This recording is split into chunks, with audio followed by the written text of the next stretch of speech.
नमस्कार दोस्तों, मैं उमा रमन पाठक। संसद के विशेष सत्र के दूसरे दिन आज लोकसभा में महिला आरक्षण बिल पेश किया गया। इस विधेयक में प्रस्ताव है कि लोकसभा और राज्य विधानसभाओं में महिलाओं को 33% आरक्षण मिलेगा, अर्थात अब महिलाओं को 1/3 सीटों पर सीधे राजनीतिक भागीदारी मिलेगी। इसके पहले पंचायती राज व्यवस्था और नगर पंचायत में इसी तरह का प्रावधान था, लेकिन केंद्रीय राजनीति और राज्य विधानसभा की राजनीति में ऐसा कोई प्रावधान नहीं था। इससे महिलाओं को अब सक्रिय राजनीति में सीधी भागीदारी बढ़ने की उम्मीद जताई जा रही है। अगर यह बिल पास हुआ तो महिलाओं को 33% सीटों पर सीधे राजनीतिक भागीदारी मिलेगी। विशेष सत्र के दूसरे दिन कानून मंत्री अर्जुन राम मेघवाल ने लोकसभा में 128वां संविधान संशोधन बिल पेश किया। नारी शक्ति बंधन के नाम से पेश इस विधेयक में महिलाओं के लिए 33% अर्थात लोकसभा की 543 में से 181 सीटों पर आरक्षण का प्रावधान किया गया। इसी प्रकार दिल्ली और पौंडीचेरी सहित सभी राज्यों की विधानसभाओं में भी 1/3 या 33% आरक्षण का प्रावधान होगा। यह आरक्षण प्रक्रिया 2024 के लोकसभा चुनाव से लागू की जाएगी। अगर यह बिल पास हुआ तो 2024 के आम लोकसभा चुनाव में यह आरक्षण लागू कर दिया जाएगा। आइए समझते हैं महिला आरक्षण का इतिहास और इस पर हुई राजनीति के बारे में भी। महिला आरक्षण बिल सबसे पहले 1996 में ही पास किया गया और तब से ये अधर में लटका हुआ है।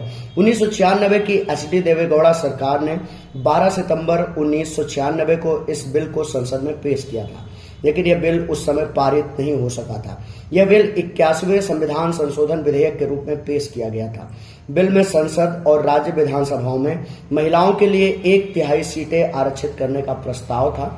इसी 1/3 सीटों के आरक्षण के भीतर एससी और एसटी के लिए आरक्षण का प्रावधान था, लेकिन ओबीसी के लिए कोई उप आरक्षण का प्रावधान नहीं था। इस बिल में प्रस्ताव था कि लोकसभा के हर चुनाव के बाद आरक्षित सीटों को रोटेट किया जाएगा। आरक्षित सीटें राज्य या केंद्र शासित प्रदेश के विभिन्न निर्वाचन क्षेत्रों में रोटेशन के जरिए आवंटित की जाएंगी। इस संशोधन अधिनियम के लागू होने के 15 साल बाद महिलाओं के लिए सीटों का आरक्षण खत्म कर दिया जाता, लेकिन यह बिल पास न होने की वजह से 1996 में लटक गया।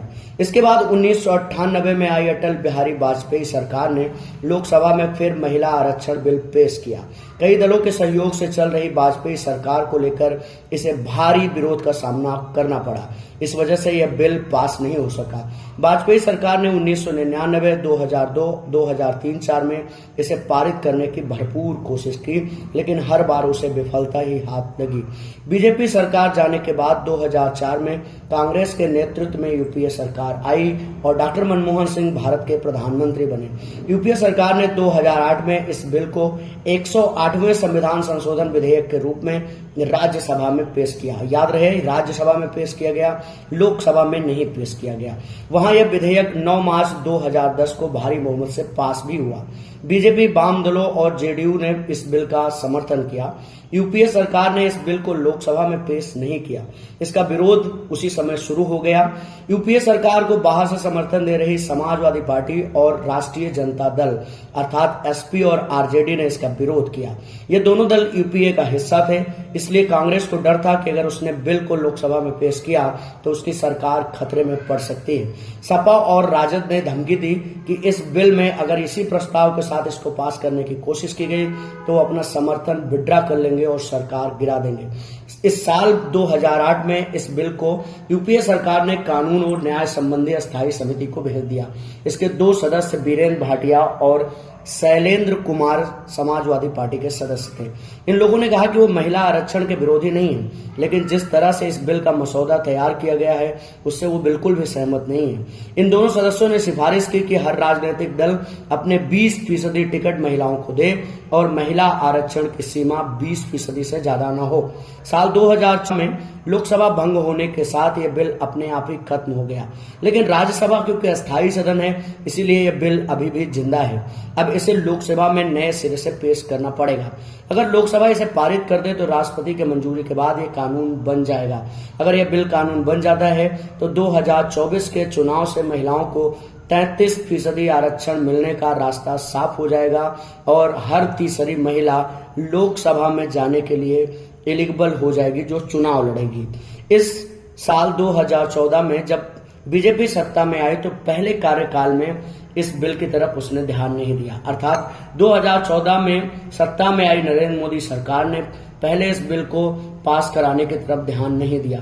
नरेंद्र मोदी सरकार ने अपने दूसरे कार्यकाल में इसे पेश कराने का मन बनाया।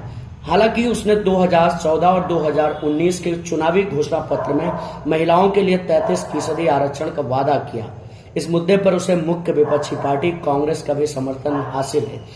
कांग्रेस संसदीय दल की नेता सोनिया गांधी ने 2017 में प्रधानमंत्री नरेंद्र मोदी को चिट्ठी लिखकर इस बिल पर साथ देने का घोषणा की थी।